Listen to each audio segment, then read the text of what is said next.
The year 1863 began with uncertainty. The Civil War had raged for 2 years, both sides locked in a bloody stalemate.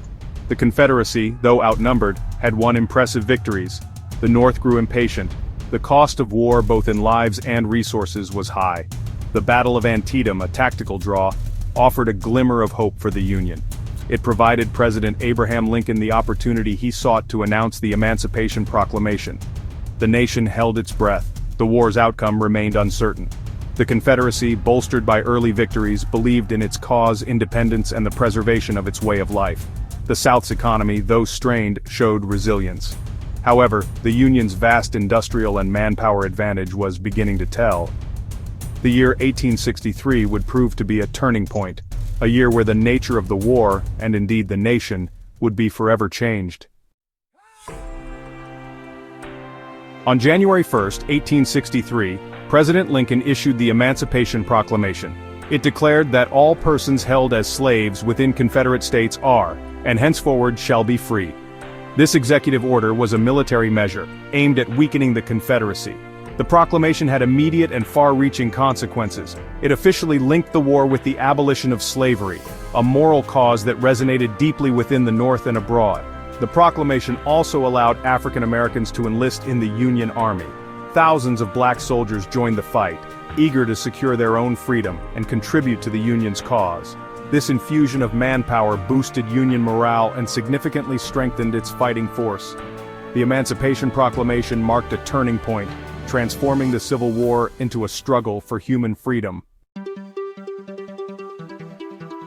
As the war progressed, Union strategy evolved. Under General Ulysses S. Grant, a ruthless yet effective leader, the North adopted a strategy of total war.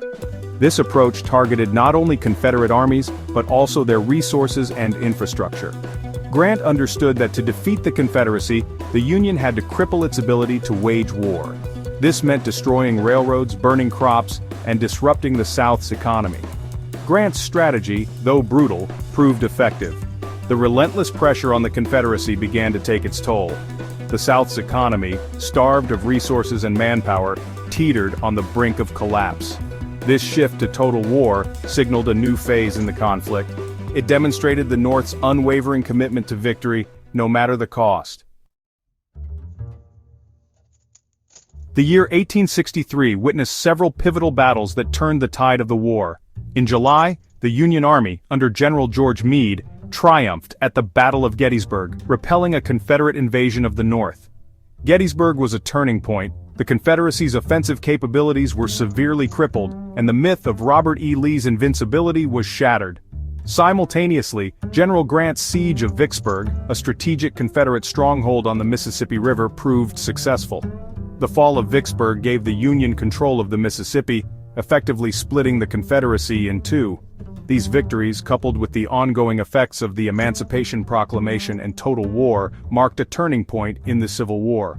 The Confederacy, though still defiant, was clearly on the defensive. The Union, its resolve strengthened, pressed its advantage, moving closer to victory and the reunification of a nation. The war that began as a struggle for secession had transformed into a fight for freedom and the very soul of America.